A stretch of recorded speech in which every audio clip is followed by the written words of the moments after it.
Hi there. My name is Mike Gonzalez with Green Vigilante Media. Today we're here with Mike Murphy, who is running for Board of Supervisors in District 4 in San Francisco County. Thanks for being here, Mike. Yeah, thanks for inviting me. It's my honor and privilege to be on your show. Excellent. Oh, so Mike, can you go ahead and just give us a little bit about your background, what you do, and then why you're running for the Board of Supervisors position? Yeah, I'm an eco-literacy teacher here in San Francisco. I teach basic ecology to the San Francisco Unified School District's youngest students. I'm also on the San Francisco Green Party County Council, which is our local branch of the Green Party. Previously, I served also as a member of the state California the Green Party California Coordinating Committee. So I've got my feet in both ecology, green stuff, and green politics as well.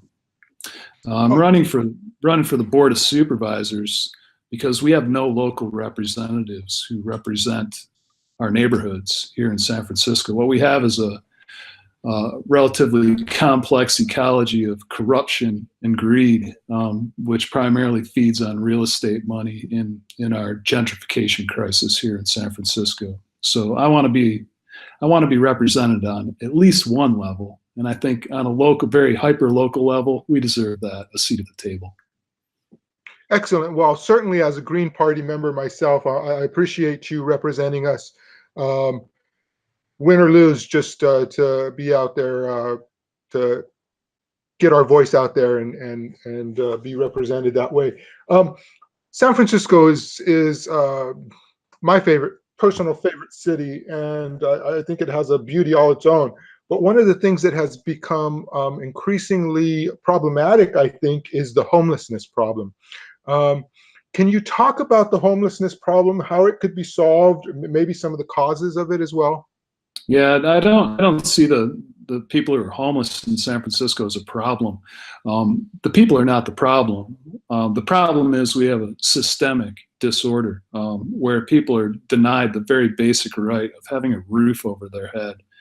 Our numbers of homeless here in San Francisco have basically been constant for decades. Very few in terms of like the aggregate number of people who don't have homes in San Francisco, about the same for a couple decades. What we have now is a situation where people without homes used to utilize public spaces to sleep. Another basic right. We all deserve the right to sleep somewhere. And they've been rousted out of those spaces by the San Francisco Police Department under the direction of the mayor's office. And those spaces have been privatized, which is another major concern. So looking at the numbers of homeless people who previously had homes in San Francisco is significant. We're looking at like 60 to 70% of the population of unhoused neighbors used to have homes in San Francisco. They were evicted or displaced from those homes by predatory real estate speculation practices. So we've got multiple problems that we have to deal with here. Excellent. So Proposition 10 is going to be on the ballot this election cycle. Do you think that will help, obviously, the cost of living there in San Francisco? I doubt that it'll help the cost of living in San Francisco. We have rent control on the books here in San Francisco.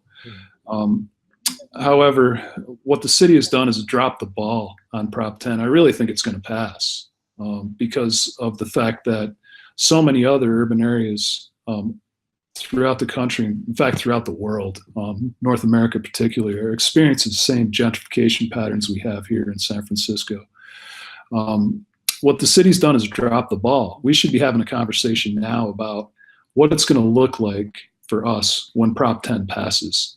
But instead, because of the fact that our legislators on a local level are complicit with real estate interests and big money in politics, they're not talking about it. what I'd like to see are the strongest possible provisions on the books to protect our rental stock here in the city. If we don't move forward with rent control, having it apply to all construction, even new construction, we're going to be in a massive panic here in the city, because what the developers will do is they'll just start tearing everything down and building new. We'll have whole neighborhoods bulldozed just because, you know, it's more profitable to rent at above market and above market rates than it is to provide housing for ordinary blue collar and green collar professionals. Excellent. I like that, green collar. So then, do you think the problem stems from outside investors and things like Airbnb? You know, obviously wanting to provide luxury units as opposed to, like you said, blue collar and green collar workers. Well, yes and yes. You know, I moved to California over 20 years ago, and at the time I was living on the western, on the Seneca Indian Reservation in western New York. Prior to that, I lived in Brooklyn and worked in Manhattan. And in the early 90s, New York was just starting to experience the onset of rapid gentrification. The neighborhoods that I frequented in New York, they're gone now. And that conversation is very lively about gentrification because New York has experienced it. People look at San Francisco as being the most gentrified city in the country. And these are experts like Peter Moskowitz, who wrote How to Kill a City, a lovely book that I would, well, not a lovely book, but a very insightful book that I would recommend to anyone, How to Kill a City. So what we need to do is we need to really attack the root causes of gentrification. And you mentioned a couple of them. Short-term rentals through Airbnb takes a ridiculous number of houses off the housing market and just opens them up like hotels. We have hotels in San Francisco. In fact, the workers are on strike right now in those hotels in Marriott because they can't afford a living wage. They're not given a living wage, I should say. They're not provided with that. If people use those hotels rather than Airbnb, we would have homes for people in San Francisco. The other issue we have is foreign investment and domestic investment through real estate investment trusts and corporate landlords. Real estate investment trusts are eating this city alive. These are blah, blah, blah LLC, blah, blah, blah LLC combinations instead of regular people who used to be able to buy homes. They're being bought for investment purposes. And if those real estate investment trusts are able to flip those properties and profit off of speculation and give that money back to the investors at the rate of 80%, then they don't pay any taxes, no taxes. So this is a legal loophole that we can't close, but we can certainly stem the tide of investment through real estate investment trusts. Another issue we have is the EB-5 visa program, which provides foreign investors who have $500,000 in their pocket the opportunity to buy American citizenship, or at least get on a fast track by investing in real estate development. And here in the city, we have a large regional development center called Golden Gate Global that's run in part by a former mayor. They've picked up $500 million. That's $500 million in investments from foreign investors, and funneled those into projects at Hunters Point and the shipyards, which are the sites of the largest eco-fraud in the country's history. So when we look at these problems, you know, it's huge. Real estate's always run local politics. That's a fact. It's time that somebody really acknowledged that and started to put some legislation on the books to stop the patterns of gentrification that are affecting our large cities in the country. Excellent, thank you. How's your public transit there? You know, San Francisco is known for its trolley cars and obviously BART goes there. Is that something that needs improvement, or is functioning correctly? Well, our public transit, and this is another issue, has been affected by the privatization of our streets. We have train service, light rail trains. We have trolley cars. We have buses. We also have BART, which is a faster rail system that's throughout the Bay Area. However, we also have Uber and Lyft. I call them taxi scabs, because they've taken over the place that our taxis used to occupy. And Uber and Lyft abuse their workers. They abuse their workers. People work 13, 14, 18-hour shifts and make less than minimum wage, sleep in their cars, and then clog our streets with between 40 and 60,000 vehicles a day, which is not a very green thing to do. So that's slowed our mass transit system significantly. Everybody goes at the pace of the other vehicles on the streets. So I think to make the most significant improvement we could in our mass transit system, I would put a cap on the numbers, or ban them outright. Probably a better idea just to ban them outright and have them come to us, so that we can have a real public dialogue about how many, if any, can continue to use our streets for profit. Excellent. And so that kind of alludes to another thing that San Francisco faces, I'm sure, is environmental issues. What environmental issues are they facing? Obviously, with the high traffic and things like that, it emits a lot of CO2. Is that a strong issue there in San Francisco? And do you guys have access to clean water, things like that? Yeah, we're a small scale city. I mean, we're literally like 7 miles wide by 7 miles wide, give or take. That's set up a number of interesting environmental problems in a time of hypergentrification. Massive construction in our downtown area has poured millions of yards of concrete.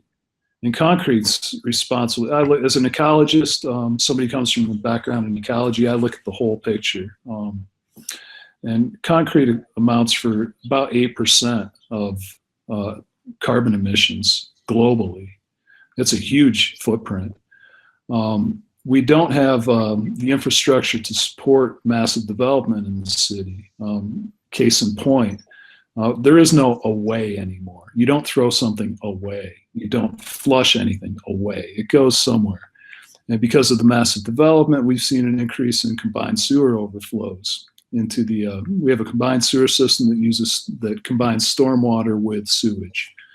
And those have overflowed at record numbers into the bay and ocean, which is not a very green thing to have what you flush go into the ocean or bay.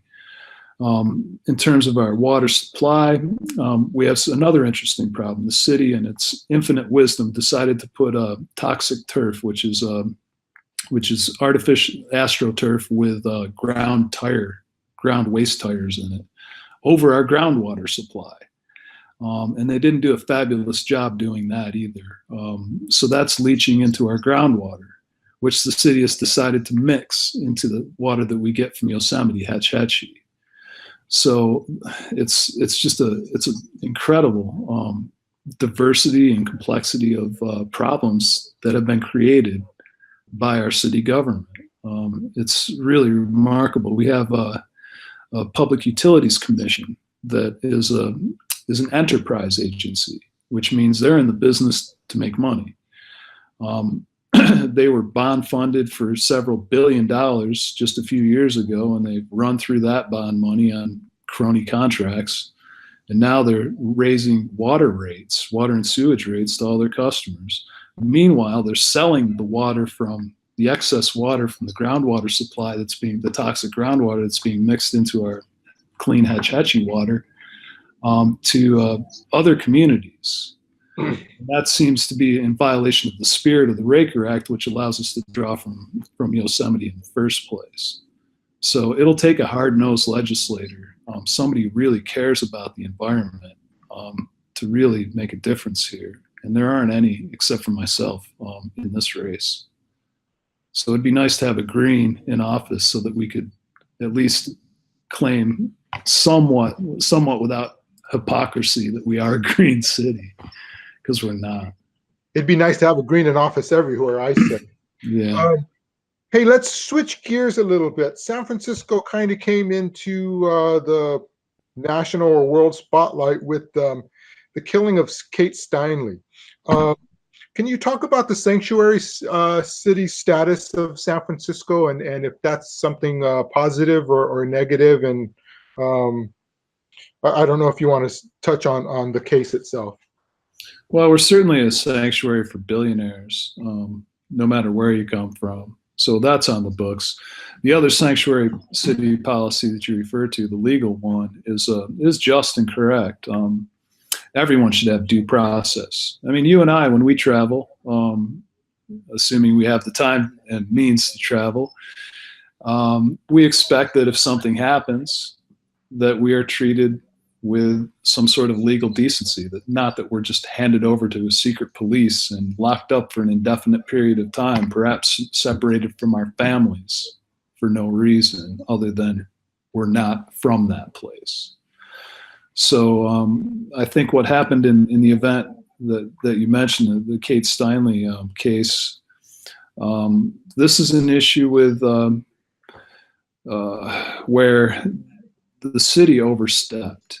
I mean, the weapon that was used was in a customs officer's vehicle, loaded, was stolen, placed in a paper bag, picked up by a gentleman who had no home, somebody whom the border crossed, and he discharged that weapon accidentally. A bullet skipped several times across the ground and sadly killed this young woman. And it was used as political theater by public officials here, sadly, in San Francisco, including one who was involved with the creation of that law, Angela Alioto. They've used it for public theater too, pandering to a base, fear-mongering, and I find that utterly disgusting. And the sanctuary city law is just, it's correct, and it should not even be debated at this point. Excellent. So that brings kind of another issue is there have been some high-profile police shootings as well with Alex Nieto, Mario Woods, and there's actually a Luis Gongora Pat who actually a person in our county council down here in Santa Clara was a witness to, and we were involved in some of the demonstrations for him. Is there a problem with police brutality or police shootings or in addition to police corruption there in San Francisco, and how would you handle that issue? Yeah, Black Lives do matter, and my friends, some good friends, are involved, very, very closely involved in the social justice movement here in San Francisco. Mothers on the March every Friday at the Hall of Justice. They're there, and they're loud, and they're mothers whose sons have died, who have been killed by SFPD. We have a culture, and this is another systemic problem. We have a culture of violence in SFPD. We have a lot of raw recruits who don't know the neighborhoods that they work in. And a series of police killings actually brought me into very much into this world when one of the most vocal advocates against police brutality, Ilich Sato Equipto, called for the recall of the mayor, who refused to do anything about it. So I ran that paperwork, and it was not easy to get that paperwork through City Hall. They recognized what sort of threat that posed. Luis Gongora Pat's death at the hands of SFPD was heartbreaking to me. Here's a Mayan immigrant who worked in the community, whom people knew in the neighborhood, who was shot dead by SFPD with really no reason. And I find it heartbreaking that in this city that sort of violence should ever occur. Nonviolence is part of my constitution, and yeah, it's incredibly saddening to think that, you know, in San Francisco, where this sort of culture of police violence should never exist. It's pretty well entrenched. Board of Supervisors have some say over how police memoranda of understanding are organized, and I'll work very closely with mothers whose children have been killed by SFPD to ensure that those memoranda of understanding will protect the other sons and daughters of our communities who are at risk from that sort of brutality. Excellent, Mike. I like all the issues, how you've spoken about them. You know, obviously you're a Green Party, so it's a very progressive platform. I think San Francisco has been known for being a progressive city as well, so I wish you a lot of luck there. Yeah, I'd actually like to speak to that label. Sure. Because you know, there's this perception that there's a progressive and a moderate faction, that there are progressive and moderate factions in San Francisco politics. It's not the case. There are career politicians who are Democrats, and they're loyal to the Democratic Party, which is ruled by big money real estate interests here in this city. And when it comes down to brass tacks and when it comes down to making the difficult decisions that need to be made, to putting legislation forward to ensure the possibility that everyone gets a fair shake in this city, they don't do it, because those factions are not factions. They're all under the same umbrella, and they all take money from the same place. So I don't identify as a progressive. I identify as a Green. I have core values. I express them in terms of, you know, when I talk to people, I tell people directly, I'm not of the Democratic Party, never have been. I'm not a Republican either. I've never have been. I'm a Green. So I don't identify as a progressive. Excellent. Well, speaking of Greens, there is a Green Power Rally coming up. When is it? I believe it's on October 5th. Is that correct? October 5th. I think we passed that. October 25th. I'm sorry. The 25th. Yeah. I'm sorry. Let me get that right. It's Sunday, October 28th. Okay. Green Power Rally. It's going to be at the South Berkeley Senior Center. That's on Ellis Street in Berkeley, California, right? Yeah, I did. I got an invitation and I was thrilled. I've been a supporter. Jill Stein's coming to town, and I've been one of her biggest supporters in the neighborhood. We set up a nice event for her when she was running for president of the United States, and the country missed the boat when we didn't get Jill. So I'm looking forward to that event. Your calendar, probably like mine, is blown up around the election season, so I got to make sure I get a good picture of that invitation and put it somewhere on my refrigerator. Maybe. Right. Yeah. Well, I see. Go ahead. No, so I was just going to say that's a great event, and I'm humbled and honored by the opportunity to share the stage with such notable Greens as Jill Stein and Laura Wells. Yeah, I see. Actually, there's going to be 5 or 4 candidates with Jill Stein, Laura Wells, Aiden Hill, Saeed Karamuz, and yourself, Mike Murphy, obviously. Yeah. And I heard Saeed speak yesterday at a forum with Laura Wells. I think they're all great candidates. You're a great candidate based on this interview. Like I said, I appreciate your platform and how green it is. Well, so, thanks. I'm humbled by your support. Excellent. Hey, do you have a website that you want to plug, or you get so that if somebody wants to A, volunteer, or B, contribute money, is there a way they can do that? And I could put that in the description for this interview. Yeah, you know, this is a real grassroots campaign. I'm not one of those fakey grassroots campaigns.